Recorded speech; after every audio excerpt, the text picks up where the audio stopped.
आपको एक बार फिर से ले चलते हैं भोपाल, जहां पर कमलनाथ इस वक्त मीडिया को संबोधित कर रहे हैं। फट गए थे, गीले हो गए थे, डैमेज हो गए थे, जो मशीनों में नहीं गिनती हो सकती, वो भी आज पड़े हैं। अगर हम सबको गिन ले तो जितने नोट वापस आए, जितनी सर्कुलेशन में नहीं थे, उससे ज्यादा नोट वापस आ गए। कमलनाथ जी मानसरोवर की यात्रा पर जा रहे हैं। कमलनाथ जी जो सोशल मीडिया पर वीडियो वायरल हो रहा है बाहुबली पर केंद्रित, तो मध्य प्रदेश की राजनीति किस दिशा में जा रही है, आपका क्या कहना है? देखिए, ये सोशल मीडिया में बहुत सारी चीजें चल रही हैं और आगे भी चलती रहेंगी।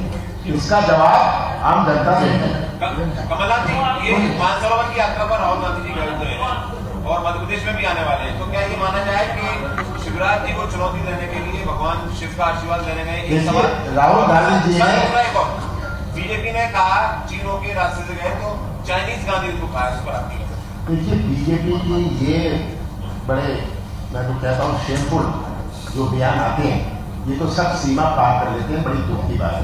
वो जा रहे हैं मानसरोवर, ये कह रहे हैं राहुल चीन, क्या मतलब? मानसरोवर तो चीन में है, तो अगर कैलाश मानसरोवर उन्होंने शिवराज सिंह जी के कोई लक्ष्य से नहीं फैसला किया था। उन्होंने तो फैसला ये कर्नाटक चुनाव हो रहा था, उसमें उन्होंने घोषणा करी थी कि मैं कैलाश मानसरोवर जा रहा हूँ।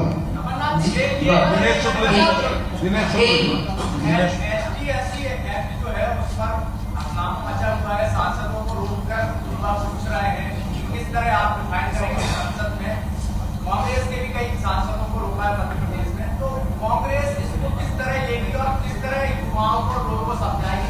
हम उन्हें समझाएंगे ये सब बातें। देखिए, उनका रोष है, वो आज उनका रोष उभर के आ रहा है। हम उनको समझाएंगे कि इसमें कोई परिवर्तन नहीं हुआ। जो हमेशा संविधान के अनुसार SC/ST एक्ट में प्रोटेक्शन था, यही प्रोटेक्शन लागू है।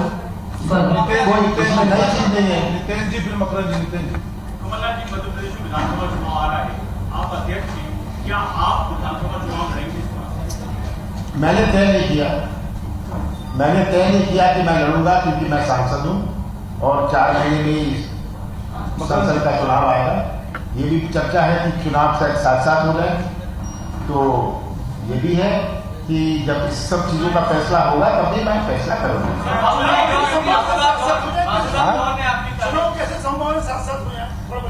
इसमें आप जानते हैं कि अमित शाह जी लॉ कमीशन में गए, उन्होंने चिट्ठी लिखी, कोई मजाक के लिए तो लिखी नहीं।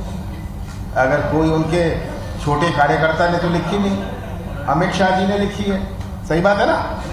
अगर उन्होंने चिट्ठी लिखी तो एक भारतीय जनता पार्टी का एक वरिष्ठ प्रतिनिधि मंडल भी चुनाव आयोग को मिला, ये मांग कर रहे हैं, ये भी बात हुई, तो इसकी गंभीरता भी इससे सामने आती है।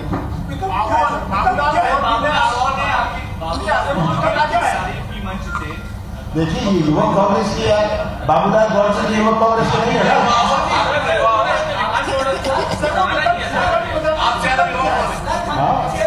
मैंने कहा कि मैं तो प्रदेश अध्यक्ष के नाते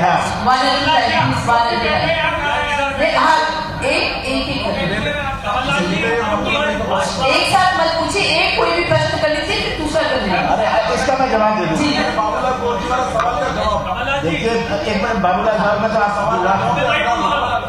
बाबूलाल गौर जी एक सच्चे इंसान है, बड़े वरिष्ठ भारतीय जनता पार्टी के नेता है, जिनको ये सच्चाई, उनकी बोलने की सच्चाई नहीं स्वीकार करना चाहते। उनके बारे में मैं कुछ कहना नहीं चाहता हूं, पर मैं जानता था कि आप ये प्रश्न मेरे से पूछेंगे। तो जो बाबूलाल गौर जी ने कहा है, मैं उसकी सच्चाई तो वो जानते हैं, क्योंकि वो भी शहरी विकास मंत्री थे। सबसे ज्यादा पैसा पूरे देश में मध्य प्रदेश को मेरे कार्यकाल में, जब मैं शहरी विकास मंत्री था, और इसके मैं आंकड़े भी लाया हूं, और ये आंकड़े तो मैं जानता हूं क्या है, संक्षेप में बता सकता हूं, पर साथ साथ मैंने सोचा कि ये आंकड़े कहां से आए।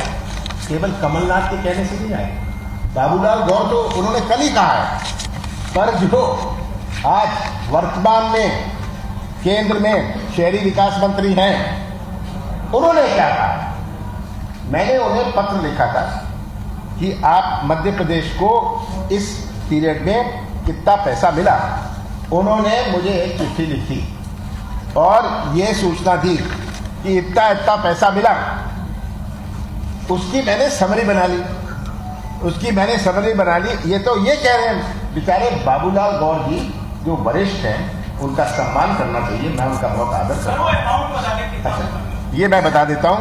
और ये मैंने इस चिट्ठी जो हरदीप पुरी जो आज मंत्री हैं इस विभाग के, ये उन्होंने मुझे लिखी, इसकी जो समरी है मैं बता देता हूँ कि मध्य प्रदेश को ये शिवराज सिंह जी अच्छी तरह जानते हैं। मैं जब परिवहन मंत्री था, मैंने सबसे ज़्यादा पैसा मध्य प्रदेश को दिया, जो इतिहास में कभी ना मध्य प्रदेश को मिला ना आगे मिलेगा। पिछले 4 साल में इसका थोड़ा परसेंटेज भी नहीं मिला। तो शहरी विकास में मैंने मध्य प्रदेश को 4,510 करोड़ रुपए दिए और 600 बसेस का एक अलग प्रपोजल था, वो मैंने स्वीकार किया। भोपाल के लिए मैंने 215 करोड़ रुपए दिए। UIG स्कीम में जैसे ये केबल स्टे ब्रिज है कमला पार्क में, जो बड़ा का एरिया है, तालाब का है, इसके लिए मैंने 126 करोड़ रुपए दिए। ये बात की समरी मैंने बनाई है। जो उनके मंत्री हैं उन्होंने मुझे 21 दिसंबर 2017 को एक पत्र में मुझे लिख के भेजा है। तो बाबूलाल गौर जी ने तो सच्चाई की बात करी है। जिनको सच्चाई नहीं पसंद वे खुद ही क्या वो सच्चे इंसान को कांग्रेस में शामिल होने का किसको, मैं तो शिवराज सिंह को भी निमंत्रण देता हूँ, बाबूलाल गौर को बोले। लेकिन बाबूलाल गौर जी की पुत्र वधू है कृष्णा गौर, उन्होंने एक बयान दिया है, उन्होंने कहा है कि सिखों के डर से देखिए जो उनकी बहू कह रही है वो उनके आपस का मामला है, ये बड़े ये बाबूलाल गौर जी अपने बहू से निपटे, मेरे से क्यों चलिए। अच्छा आगे बढ़ते हैं और बताइए, हाँ बताओ। अब देखिए ये आप इसे दूसरा मोड़ दे रहे हैं। ये युवक कांग्रेस की बैठक थी क्योंकि आप लोग सब उपस्थित, ये युवक कांग्रेस की मीटिंग थी क्योंकि आप सब प्रदेश कांग्रेस कमेटी के ऑफिस में आ रहे थे। आपके सम्मान के लिए मैंने कहा मुझे यहाँ उपस्थित होना चाहिए। जिस दिन आप यहाँ प्रदेश अध्यक्ष बन के आए थे उस दिन भी मेरा एक ही सवाल था, वो आदमी है कि आप प्रदेश कांग्रेस के अध्यक्ष बन के आए हैं, वो कल भी आप हवा में हेलीकॉप्टर घूम रहा, तो जनता के बीच कब पहुंच पाएंगे आप? देखिए जनता के, मैंने तो 11 जिलों का दौरा कर लिया है। मुझे तो केवल दौरा नहीं करना, मुझे तो बहुत सारी, आज मैंने कई प्रकोष्ठ से चर्चा करी, कई समाजों से चर्चा कर रहा हूँ, बहुत सारे मेरे पास तो और भी कार्य, मुझे तो घोषणा पत्र भी बनाना है, मुझे तो पूरी पब्लिसिटी भी देखनी है। तो मैं दौरा करूंगा, उसका हमने योजना बना ली है, बड़े तरीके से करेंगे हमें। और ज्योतिरादित्य सिंधिया कर रहे हैं दौरा, हमारे सब नेता दौरा कर रहे हैं। कांग्रेस पार्टी ऐसी पार्टी नहीं है जहां उनके पास केवल एक ही चेहरा है, एक ही व्यक्ति है जो आशीर्वाद की यात्रा में निकले हैं। और कैसा आशीर्वाद मिल रहा है आप लोग खुद जानकारी ले लीजिएगा।